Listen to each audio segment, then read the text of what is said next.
Hey everyone, welcome to KSSP Podcast. I am Spencer. And I'm Katie. And today we are going to be talking about voting and voting rights in particular. So to start with that, I'm going to share my screen and we're just going to go through Wikipedia's timeline of voting rights in America. So we're going to go just over this timeline here quick. So 1789, the United States Constitution granted the states the right to set voting requirements.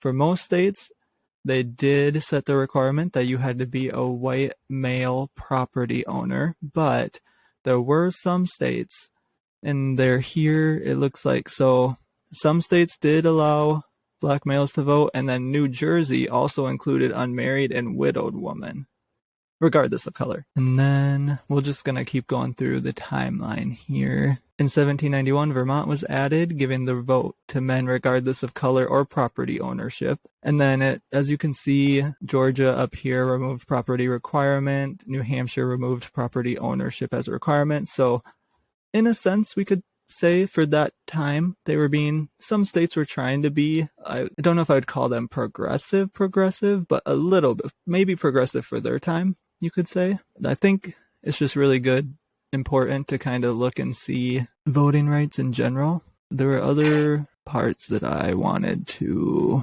point out. So 1821, I thought was an important one because while they did remove property qualifications for white male voters, they did introduce persons of color, which meant that they had to own $250 worth of property over and all debts. So they were still instituting some restrictions for certain people. In 1828, Maryland allowed Jews to vote, which was the last state to remove religious restrictions from voting. And then in 1838, we kind of see voting rights getting taken away down here. In 1860, there were, I believe, by this phrasing, that there was these 5 states were the only ones in this time to continue to require tax-paying qualifications. So even being a white male back then, many poor whites were still disenfranchised to voting. Then in 1870, we got the 15th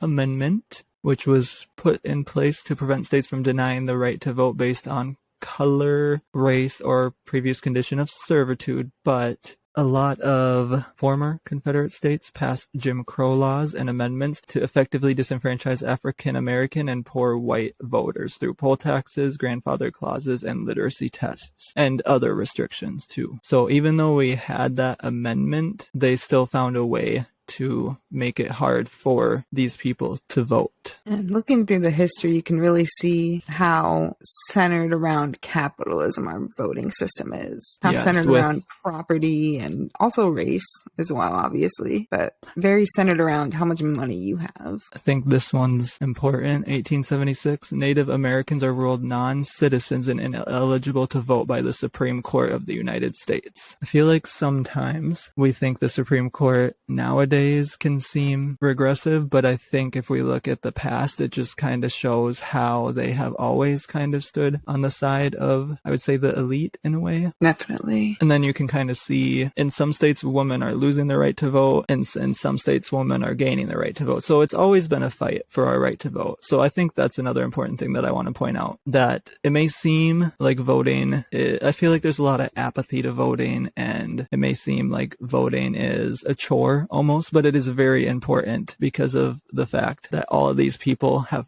fought for our right to vote. And just because we have that right now does not mean that we will have that right forever. It can easily be taken away from us. So we need to keep fighting for that right and getting out there and voting. And then the 17th Amendment, which just gave voters the right rather than legislators to vote for their senators. And then again, as you can see in these years, people are gaining. So we're getting, again, I don't know if I would say progressive, but it's for that time I would say progressive because women are gaining the right to vote in quite a few states. And then in 1920 is when they got the 19th Amendment added to the Constitution, giving women the right to vote. Oh, this one, 1924. Native Americans were granted the citizenship through the Indian Citizenship Act, but South Dakota refused to follow the law, which is great. Lovely. Good old South Dakota. there's a lot of important, like all of this is important. So if you have the time and you just kind of want to go over this sometime, you definitely should. I'm just trying to pick out kind of little pieces of it right now. There was the 24th Amendment, which I think is the one that got rid of poll taxes, correct? Yes. Yeah. And then the Voting Rights Act of 1965, which prohibits racial discrimination in voting. And I believe, didn't it also, I'd have to double check, but I think it also helped with people with disabilities too. Or maybe when it got expanded is when they expanded it to include people. I wonder if that included, when did mail-in voting start? Oh, I don't even know if it says on here. We can Google that after. Or here, let me Google now because I'll forget.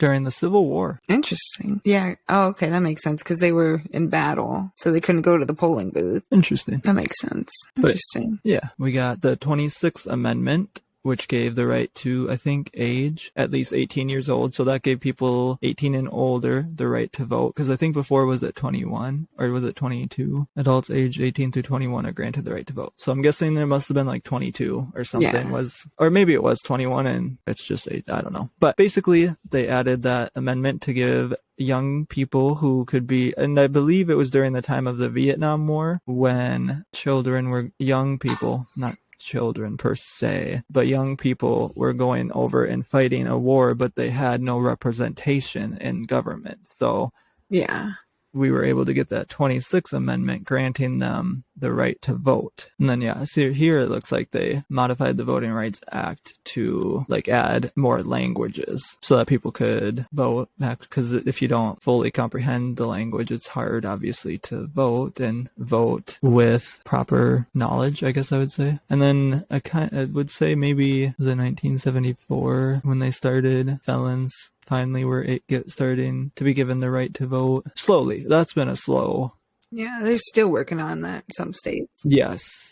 And then I saw this, and this was in 2000. So now we're in the 21st century. So in my head, there shouldn't be any regression, but that's clearly not the case. But voters in United States territories, so Puerto Rico, Guam, is that Samoa? Don't know if I said that right. Oh yeah, American Samoa, yeah. Samoa. And then the Virgin Islands are ruled ineligible to vote in the presidential elections. And that was in 2000. Yeah, which, I mean, they're all owned by America, so. Yeah, so they should be represented. Right. But I wonder if you look into that, if maybe a specific party really pushed for them to be excluded. I wonder. I'm not gonna say any parties, but and I don't know. I'd have to look into it. Maybe we can look into it sometime. Yeah. But in 2006, the Voting Rights Act was extended for another 25 years. So I think, is that 2030? Yeah, like 2031. 2031. If the president doesn't, or I'm guessing maybe they can only extend it when it's up for re-extend. I don't know how acts work, I guess. But in 2011, Florida changed their rules to where felons must,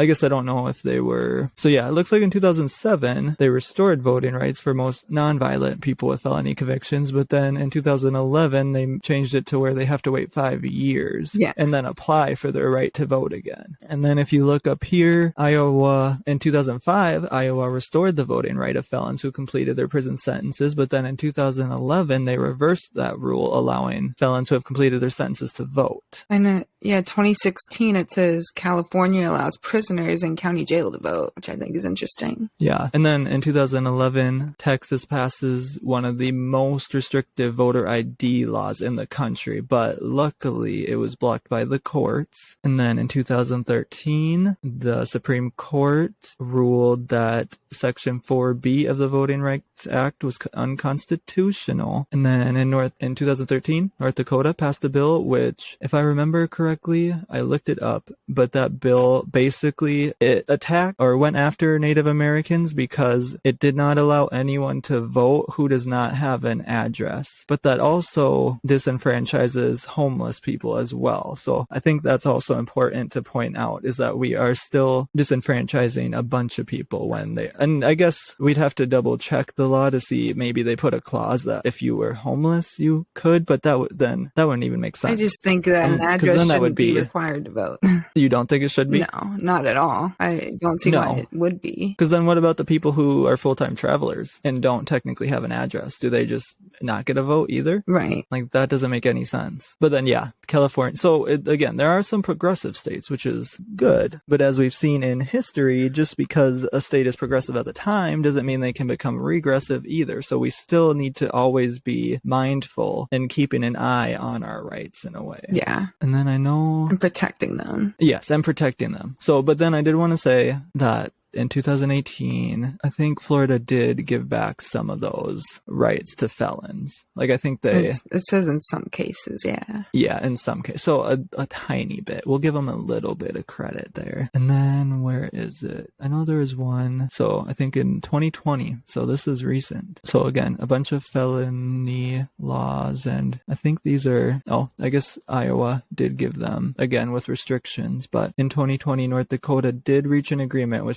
Spirit Lake Nation and Standing Rock Sioux to recognize their tribal address as valid. So again, progress, but not necessarily. People are still disenfranchised by that bill. Yeah. And then the Supreme Court's ruling in 2021 had broad removals on the remaining sections of the Voting Rights Act. And then that is when Texas enacted sweeping legislation that further tightens state election laws and constrains local control of elections by limiting counties' ability to expand voting options. So as we can see, they are still trying to take away our rights to vote. Yes. This is not over. I don't think voting rights, the fight for voting rights, will ever be over, unfortunately. Yeah, it might not. Because there will always be somebody who doesn't want you to vote. But that is why it is so important to get out and vote. And I know we just had the midterms, but no matter what, it's always important to talk about voting and why it is important to vote. And even local elections, you shouldn't only be voting in the big, what is that election called? Like the presidential election. That should not be the only election you vote in. You should be voting in every election because it's those local elections that are going to also affect you the most. Yeah. Because those are the ones where you vote for like councilmen. And there's a bunch of, I couldn't list off everything that you vote for, but those are the ones that are going to affect you the most because those are local and they make like the local laws that affect you. Yeah. I think it's just really important to be aware that we haven't always had these rights and they are trying to take them away from us. And if anyone is trying to tell you that your vote doesn't matter, I would want you to think why they are trying to make you think that, because a lot of times they may just be trying to convince you that your vote doesn't matter so that you don't go vote, but you still should be going out and voting. Yeah. And I mean, just look at the election with Lauren Boebert and how close that is. Yeah, that one. They're like, yeah. I don't even know if they've called it yet. I don't think they've called it yet. Maybe they'll have called it by the time this is posted, but yeah. As far as last time I checked, it was like 62 votes apart or something like that. So the vote definitely counts. I'm just going to quick Google voter turnout. Because yes, your vote, and I think, it's hard I really wanted to know what it was in the midterms. NPR, there we go. Turnout among young voters was the second highest for a midterm in the past 30 years. 27% of voters between the ages of 18 to 29 cast a ballot. That is still not good, though. Yeah, it's still pretty low. That is awful for what I would say the stakes of these midterms. That is not good. Right. But it's still better than it's been. Yes. And I do think it's trending up, but it is also important that's why I always think it's important. You shouldn't only think about elections per se when it's near election time, because that might not give you enough time to look into how you can get registered to vote, everything that you need to get done. So I think everybody should always be registered to vote. And then when election time comes, then you should just make sure that your voter registration is still up to date. And then especially college kids, you should, I don't know if when you're in college, if you have to get I'm assuming you'd have to get an absentee ballot and then send it to your home state, I guess, and then just mail it or something. However, you'd have to look at each state is going to have their own individual rules. So you just have to look into the state that you will be voting in and figure out how you can vote. But you should still be voting. Even if you just go home, or I guess maybe if you went home over a weekend and you had an absentee ballot and could turn it in like that weekend that you went home, so then you wouldn't have to worry about mailing it. So there's options. There's always options. We can't say that I'm not going to say voting is easy for everyone, and they try to make it hard for people. but there is still options. So don't let them win, I guess, either. Oh, yeah. And I mean, there are a few barriers that we're going to discuss today as well. Yes. And so if you are ready to talk about those, you can take over whenever. Yeah. So the first thing we're going to talk about is superdelegates. Now, what is a superdelegate? According to Wikipedia, Democratic superdelegates are free to support any candidate for the presidential nomination. This contrasts with pledged delegates who are selected based on party primaries and caucuses in each U.S. state in which voters choose among candidates for the party's presidential nomination. So the delegates are basically the people who place our votes for us for the presidential elections. The regular delegates are supposed to follow the will of the people, whoever is voted for the most, they get that vote from the delegate. But super delegates can just vote for whoever they want, basically. And they usually do go in favor of the party or in favor of who they're representing, but they don't have to. And if you look at the history of super delegates, they were actually invented, so to speak, in order to prevent the popular vote from coming to fruition when the voters' wishes contrast the party's wishes.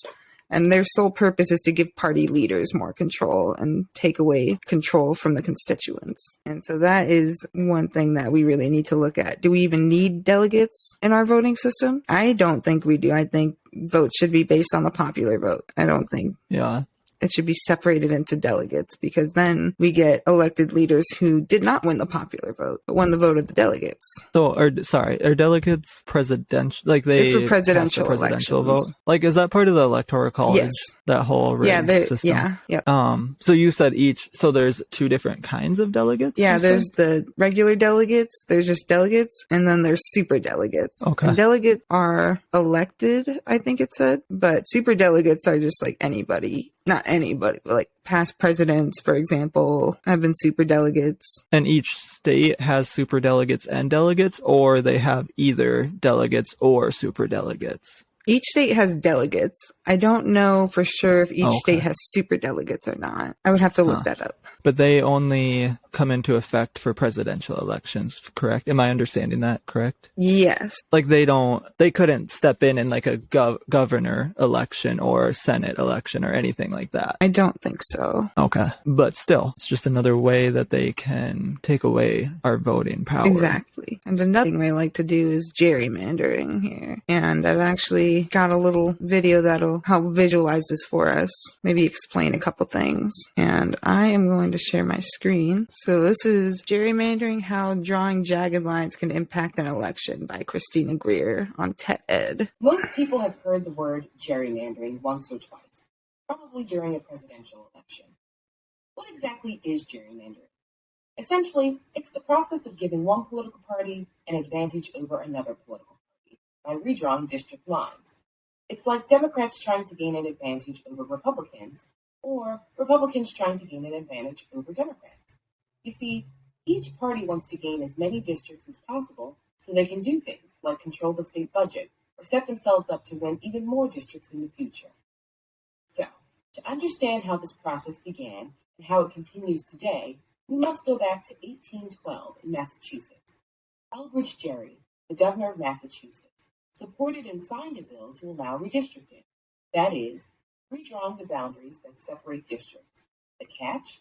The new lines would favor Gerry's own political party, the Democratic-Republican Party, which no longer exists.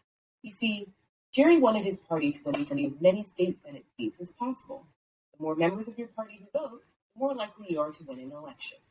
The new lines were drawn to include loads of areas that would help Governor Gerry in the future. They were so strange-looking that someone said the new districts looked like a salamander. The Boston Gazette added Gerry's name to the word salamander, and voila, gerrymandering, the process of dividing up and redrawing districts to give your political party an advantage. All right. We don't have to watch the whole video here. Yeah. So in the past, people would, primarily one certain party would redistrict based on race. So they would say, okay, we're going to have this one district where, we draw the line so that it's where all of the Black people live or all the Hispanic people live. So that way that they could gain more control instead of spreading out that form of representation, but it is actually now illegal to gerrymander based on race. So what they do is they'll gerrymander based on political party. And there's actually a story I heard about where there was this man running for some position of government. And what they did was they actually redistricted it so that he wasn't able to vote in his own district for himself. They drew the district lines directly around his house. So that's just a fun example of gerrymandering. We just allow that? I guess, yeah. It's a way for the representatives to choose their voters instead of the voters choosing their representatives. And in my opinion, these districts should be determined solely by population count. And any other way of redistricting is going to create unbalance in the voting system and misrepresentation. So now I've got another video here. This is just a little comparison between different demographics committing voter fraud and what their sentences were. Before we do that, I just wanted to say that while gerrymandering is awful and a very unethical practice, I would say, what was it, Missouri or Michigan? I'm not sure. I think either way, regardless of which state it was, there was a state where the citizens of that state were able to get legislation on one of the elections that basically outlawed gerrymandering. Or no, it didn't outlaw gerrymandering. It made it so that the people who drew the maps had to be a non-political committee. Which is what they should do. And then you saw in these midterms that those people were actually represented because they had a history of Republicans controlling the state because of how gerrymandered it was. Yeah. And then they were able to get this ballot initiative legislation on. People voted for it. It passed. They got that committee. Were able to get lines, like the districts redrawn actually appropriately, how they should be. And then look at that. The will of the voters was upheld in these midterm elections. So I do want to say that while gerrymandering is awful and unethical, it shouldn't happen. We can fight against it. There are ways we can locally fight against it and can look at them as an example, because that is amazing that they were able to do that. So that's all I wanted to add to that. Now let's watch this video and see what the difference is between how people are punished for voter fraud. All four of these men were all found guilty of committing voter fraud in the 2020 election. The gentleman in the upper left, he's a Republican from Nevada. His wife died several years ago. He nevertheless filled out her ballot and cast it in the presidential election. He then participated in efforts with the Nevada Republican Party to claim that his dead wife's ballot being cast in the election must mean there was mass voter fraud by Democrats. He is the one who cast his dead wife's ballot. He's a Republican. He got caught. He was sentenced to probation. That's the guy in the upper left. The guy in the upper right, he's a Republican elected official from Ohio. In his case, it was his father who died, and he cast his dead father's ballot in the 2020 election. That Ohio Republican official was sentenced to a grand total of 3 days in jail. Keep going clockwise. The gentleman on the lower right, he's from Pennsylvania. In his case, it was his mother who had died. He nevertheless cast her ballot for Donald Trump in the 2020 election. He was caught. He got probation. And then the last guy, lower left there, he's another Pennsylvania Republican whose mother also died. Apparently couldn't help himself. He cast a ballot in her name in the 2020 election. He got caught. He got probation. That's what those guys have in common. Now this is Pamela Moses of Memphis, Tennessee. This week, Ms. Moses was also sentenced for a crime related to her efforts to vote in the 2020 election. Ms. Moses had a felony conviction in Tennessee that legally resulted in her not being allowed to vote again in that state. But she says that nobody ever told her that that particular conviction meant that she couldn't vote. And her county elections board admits in writing that despite her conviction, they never actually took her off the vote rolls. A probation officer with the Tennessee Department of Corrections even wrote her a note, filled out an official certificate saying that Ms. Moses was eligible to vote. Ms. Moses turned in that certificate from the probation officer along with her voter registration application. And for that grave crime, she was just sentenced in Tennessee. What was her sentence? She got 6 years in prison. That has just happened this week in Tennessee. What's the big difference between Pam Moses in Tennessee and all those other guys who actually cast illegal ballots in the name of relatives they definitely knew were dead? All of those guys got probation, in one case 3 days in jail. She got 6 years in prison for trying to register to vote after she had received an official certificate from the probation department telling her it was okay if she registered to vote. 6 years in prison is her sentence. Seriously. All four of these... Yeah, I think we all know what one of the big differences is in these cases versus that last case. I think there's a couple of different things you could easily point out just by looking at it too. Were any of them from Tennessee too? Because I'm wondering if it's like state specific. Yeah, and the video doesn't mention that. I think it mentioned where they were from, but I just like the overall trend. This is an overall trend that's happening in a lot of places though. Okay.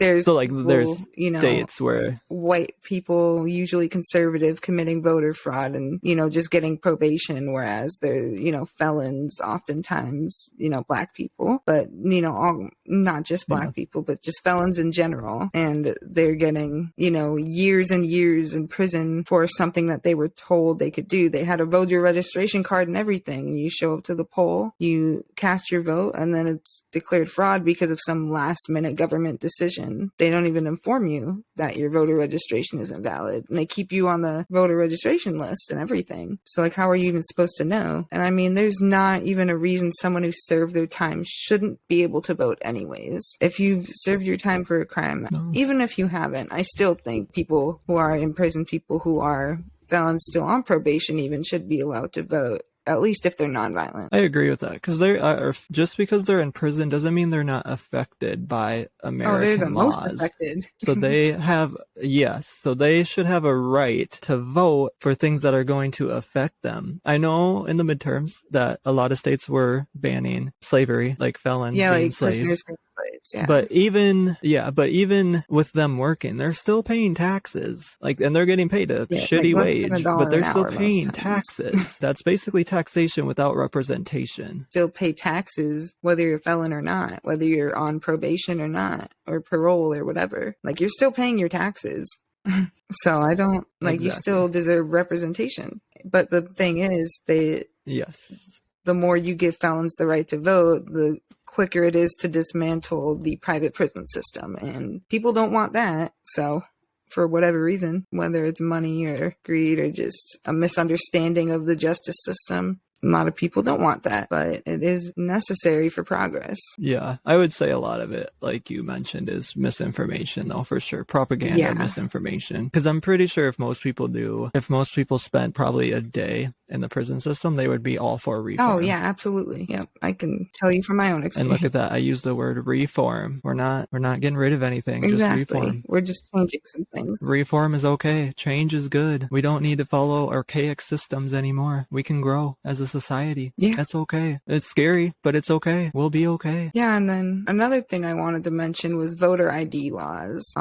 The real thing I just wanted to say, they disproportionately affect people who are poor, people of color, and trans people the most. And if you want to require an ID at the polling booths, in my opinion, you need to offer free and easily accessible state-issued identification cards. And you need to respect people's identities and allow them to be photographed as they're going to appear in day-to-day life. So, meaning if a trans person comes in, you don't tell them, oh, well, your gender doesn't match how you look, so we can't take the picture. That's not okay. Can they do that? I don't know about the legality of it, but I know it has happened where people get kicked out of the DMV or told they can't take their picture because they're not dressed as the right gender or whatever. It's ridiculous. That's just wrong. And then I've got some information about voter fraud here that kind of ties in a little bit to voter ID laws. Yeah, so in the 6 states that they challenged the idea of voter fraud and they were checking intensely for voter fraud, they found fewer than 475 instances of this in 6 different states combined for the presidential election, which is not a very high number. No, not comparatively to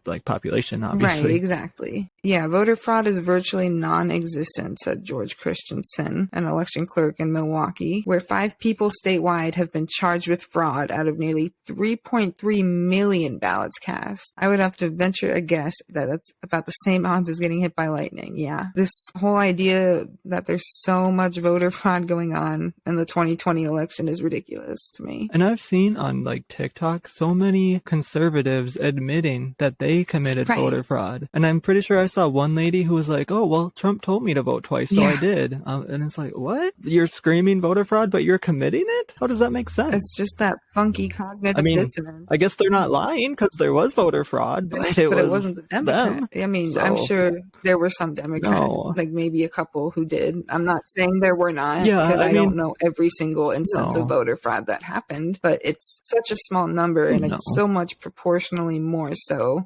conservatives who are committing this voter fraud. Like when you actually look at the evidence. And then admitting to it. Like I also saw one where, and again, this was, sure, you can go into our comments and argue, oh, well, the people on TikTok are all actors. They're all faking it to push a narrative. And you know what? Maybe they are. I mean, the evidence would still, I think, support the fact that more conservative voters committed fraud. Then I also saw a TikTok where somebody was asking someone about voter fraud. And again, another Republican voter admitted to it. And then they asked someone else who was around, who I believe was also conservative Republican. And they were like, oh, well, now I have to rethink because I thought it was the liberals who were all committing voter fraud. But obviously someone who was on like the same ideology as them just admitted to committing voter fraud in front of them. So I just find it interesting. Yeah, so for sure. Like in Arizona, these are the 6 states they looked at. 198 possible cases of voter fraud out of 3.4 million votes cast. So far, 9 people have been charged. Georgia, 64 potential voter fraud cases, representing about 0.5% of Biden's margin of victory.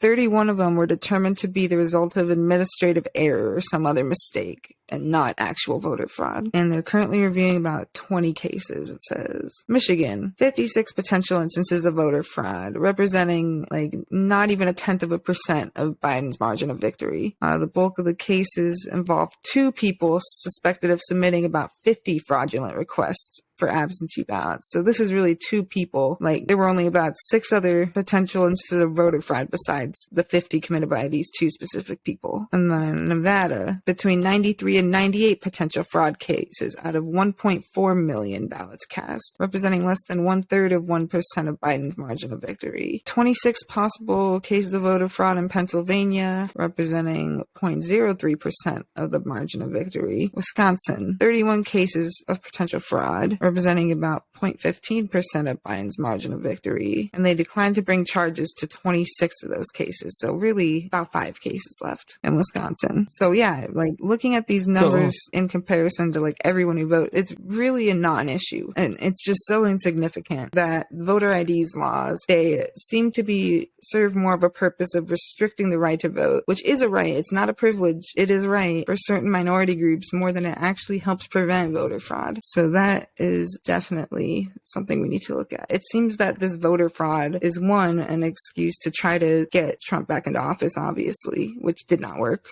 But also, like, this voter fraud conversation has been going on for a long time, long before 2020. And it really just seems to be a way to restrict minorities' rights to vote. Like an excuse to pass these laws.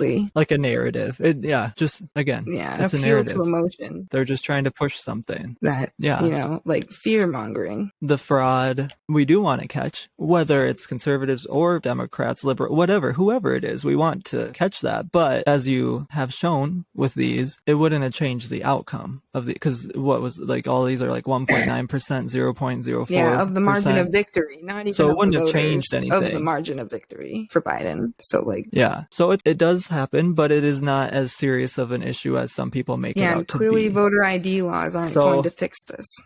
They aren't fixing this. Obviously, if people it does happen, and not because people don't have IDs. No. Then we've got one last topic tonight, ranked choice voting. Let's talk about that for a minute. Let's do it. This was a really good article I found. It's called rankedvote.co, and these are the pros and cons of ranked choice voting. So we're just going to look at the highlights here quick, and then we'll go through everything. So let's see. Pros: determines the candidate with the strongest support, encourages civil campaigning, reduces wasted votes, and eliminates the need for multiple elections. Then the cons: it's too complicated. It only helps one party. The person with the most votes can lose. Your vote might not count if it's exhausted. It violates one person, one vote. So let's go through all these here because we're going to debunk some of those cons. Let's see. Determines the candidate with the strongest support, and it reveals the candidate with the most support across the entire electorate, not just the most passionate base, which I think is a good thing. And then encourages civil campaigning. So campaigns in election using ranked choice voting have a stark difference from typical most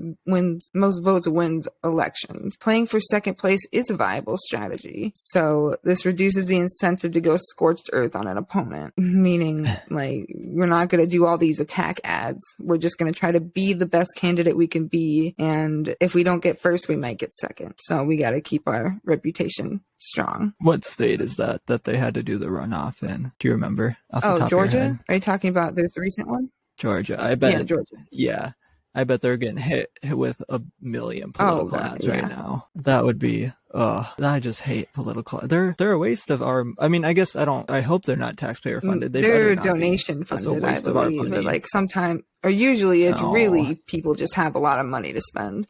But like they're supposed to be donations based, like how Bernie Sanders does it.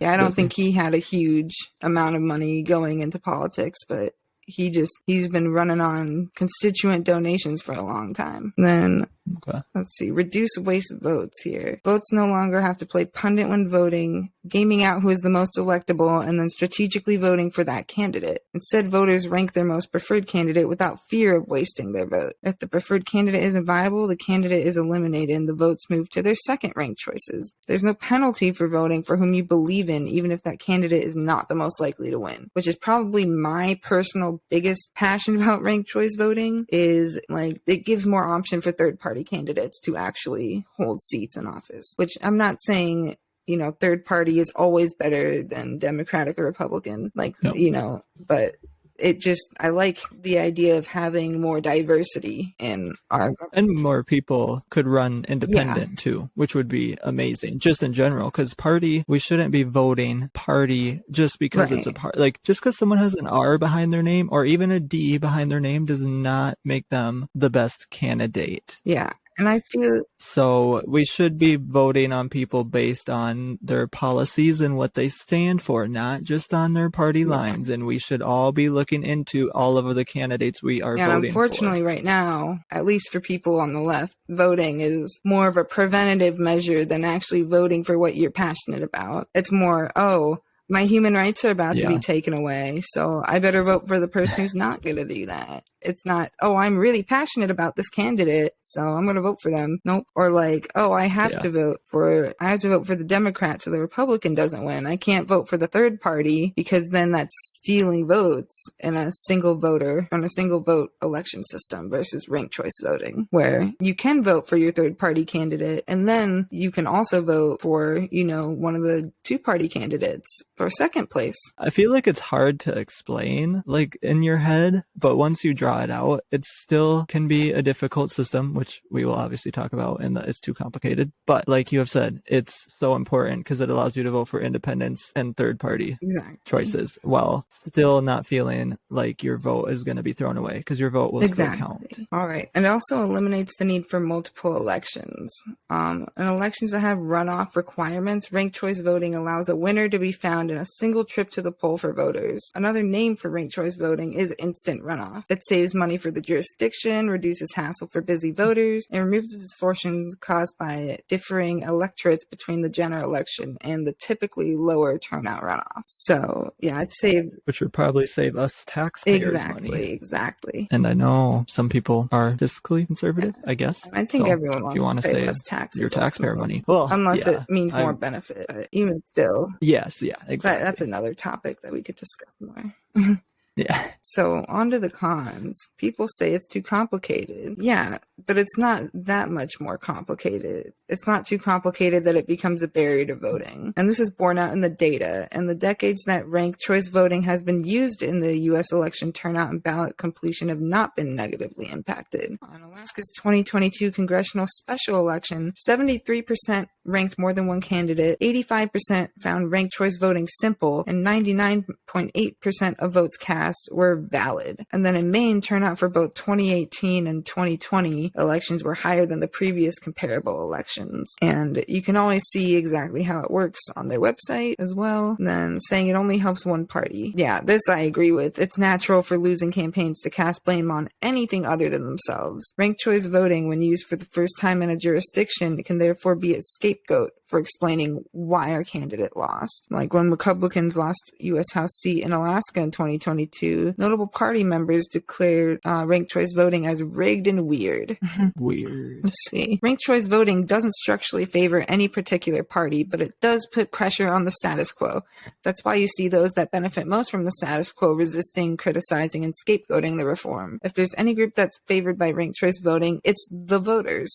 Of course, it's more nuanced than a typical election. Yeah, and there were 3 candidates to choose from instead of 2. That's more choice. No one had to force candidate out of the race for fear of splitting the vote. Multiple candidates from a party could run, and did. Voters didn't have to strictly choose between Team Red and Team Blue, and voters didn't have to worry about wasting their vote. They could rank the candidates they most preferred. And alright, the person with the most votes can lose. This critique relies on a person's lifelong familiarity with plurality-based voting, to imply that ranked choice voting can lead to unfair outcomes. It implies that somehow only the first round is real and the follow-on rounds are changing the outcome. This critique takes one of the main advantages of ranked choice voting and casts it as a negative. Now, the electorate's preference was better represented and a majority preference was found. It just so happened that the majority's preference was initially split amongst the many candidates in the field. And for what it's worth, Pollock can eventually change his tune on ranked choice voting after initially blaming it for his loss, describing it as really easy. So democracy's legitimacy and strength derive from 2 key concepts: consent of the governed and majority rule. Ranked choice voting is an approach that makes it more likely that the majority's voice is heard. And then your vote might not count if it's exhausted.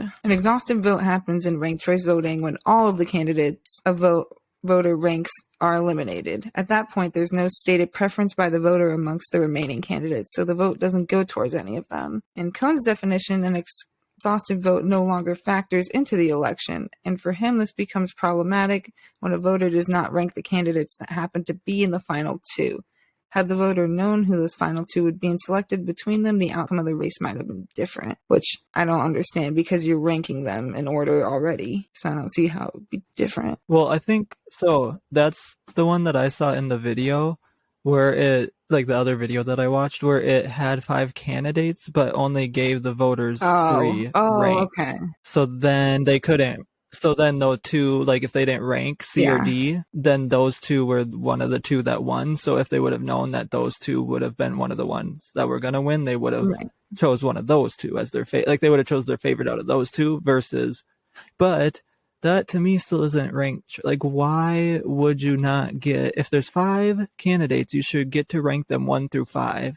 I mean, if you choose to leave some blank, then that's on you. Like, but if there are 5 candidates, in my opinion, you should rank them you should have the right to rank them 1 through 5. They shouldn't tell you, you get 3, you get to rank 1 through 3. Rank voting, you need to be able to rank everybody, or else it's going to lead to more exhaustive and votes. You want to rank everybody. Exactly. So that's why I don't even know if that complaint is valid, because I obviously, we don't have ranked choice voting in my state, unfortunately, but I just don't know if that happens, and if it does, it shouldn't. So that should be changed, because if there's 5, if you're voting for 5 people, you should be able to rank all of them. You shouldn't only get to rank 3 of them. Yeah, you should definitely get to rank everybody on the ballot. I agree wholeheartedly. Yeah. So the last part of this is it says it violates one person, one vote. This phrase, sometimes referred to as the equality principle, is about how each citizen's political power, their vote, is equal. Good stuff, and it's been used as a rallying slogan to argue for better representation and equality for disenfranchised groups throughout history. The critique makes it sound like each person is voting multiple times,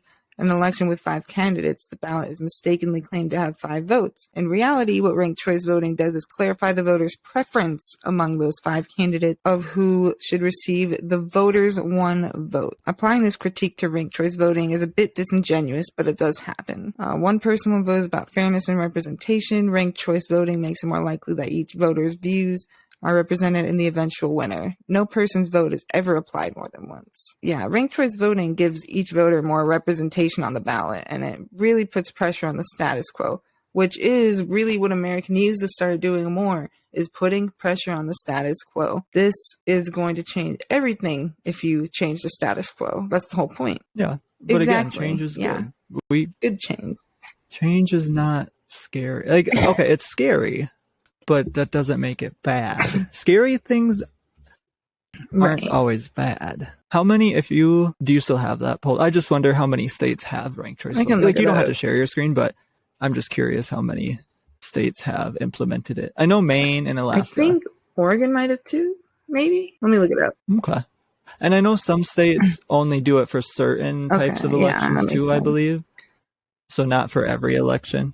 Like, I don't know if Maine, like, I don't think any state allows it for president, but I guess there's only 2 candidates in a presidential, but with ranked choice voting, we can have more. So this says ranked choice voting is used for state primary, congressional, and presidential elections in Alaska and Maine, and for local elections in more than 20 U.S. cities, including Cambridge, Massachusetts, San Francisco, California, Oakland, California, Berkeley, California, San Leonardo, California, Tacoma Park, Maryland, and many more cities, 20 cities in total. Okay. So it's, again, that's another thing that we as citizens can try to do locally. I'm not going to pretend that I know how to go about getting a bill on the ballot, but that is something that, maybe we'll do a video about someday if you guys are interested in we will look into how to do that. It's probably going to differ per state too, though. So either way, you should always look into how you can do that on your state, but it's definitely worth trying, because change, while scary, can be good. And if it doesn't work, can always adjust it so that it works. Just because we change something does not mean that we have to stick with it per se. It can always be adjusted. Exactly. All right. I don't know if you have anything else to say here. I don't think so. I think ranked choice voting also, again, when you're trying to, I guess, theorize it, it sounds very difficult, but when you actually do it, it made more sense. It definitely, again, it sounds scary, it sounds difficult, but it's for the voters, and it will help our voices be heard, I guess. And it makes it so that candidates can't just run on the platform that I'm a Republican or I'm a Democrat, because they actually have to have stances and stand for something other than being in a party, which is what we want. It'll prevent people from voting purely based on, well, this is not this candidate, so I have to vote for this other candidate. Like, you can actually look at every single candidate and say, okay, who do I think is the most qualified? Or who do I think will lead our country to the best spot? And then go from there. And does that mean that prior to voting, it might take more time to look up your candidates? Because you shouldn't be voting just based off party lines as it is right now anyways. You should always be looking at who you're voting for. But may it take more time just because you, instead of only supposedly looking at the Republican or Democrat candidate and then voting for them, you'll have to look at every candidate? Yes, potentially. And honestly, election day should be a holiday. And that's something we can discuss sometime too. And I know, what was it? I think Colorado sends out, and there's probably other states that send out a packet with information about your candidates. So I think every state should start doing that too. Although it may be biased, so you'll still want to, and there's sites online. Although when I was looking up some of my people, even on like Ballotopedia, I think that's a decent one. They still didn't have that much. And some of them are running unopposed. Yeah, that's another thing we can talk about sometime, is why I don't even understand why have the election if they're unopposed, unless there's a write-in name. Yeah, on my state, that must be state specific, because I don't think I've ever seen a write-in option on my there ballot. were some of them who run unopposed, but and just unopposed, but some of them run unopposed, but you can also write in a candidate. But yeah, I just think, and it also, I would say, goes to show that both parties stand against ranked choice voting. If both parties stand against something, I think that kind of shows you that it pushes the status quo. I don't know how to frame it. Like they were saying. Yes, but it also, like, if they're united, we've seen how divided they are. If they're united against something, that should, like, in my opinion, raise red flags. Like, right. Why don't they want this? If both parties don't want something, then it's probably gonna help the people, if I'm gonna be honest. Yeah. And it's not necessarily that both parties are not the same. I will not say that. But it is because, but also, even in Democratic states where they hold the majority, this could allow third parties to take over where they control too. So of course they're not going to want it. At the end of the day, it comes down to control. So that's why they don't want something that, whether you want to argue if it's fair or not, but it is, because obviously nobody gets more than one vote, but your vote actually counts towards who you want to be elected, and you get a say in who you want to be elected, and it's not down to two people, because we need to get rid of this dual party system anyways. I'm pretty sure the founders, although the founders were very much against voting rights, so I'm not going to say that they were, I don't hold them up on a pedestal at all, but I think they were very much, or maybe it wasn't the founders per se that were against the two-party system, but I know in history people have warned us against a two-party system, right? Because it hasn't always been this way, and it doesn't have to be this way. It can change. So again, just voting, as we've talked about, there is, as you've seen in history, voting rights can be taken away from us. And as you see, even in this current day, they are putting so many restrictions on voting and trying to make it as unfair as possible. So it is very important that we get out and vote. Yeah. So just, again, get out and vote, guys. But otherwise, if there's any topics that you want us to talk about on a Monday, or any day, but especially on this episode, any topic on a Monday that you want us to talk about, you can just leave a comment down below and then on this video. You can also leave a comment on Facebook, Instagram, Twitter, or TikTok, and you can give us a like and a subscribe and turn on notifications. We'll see you guys next time.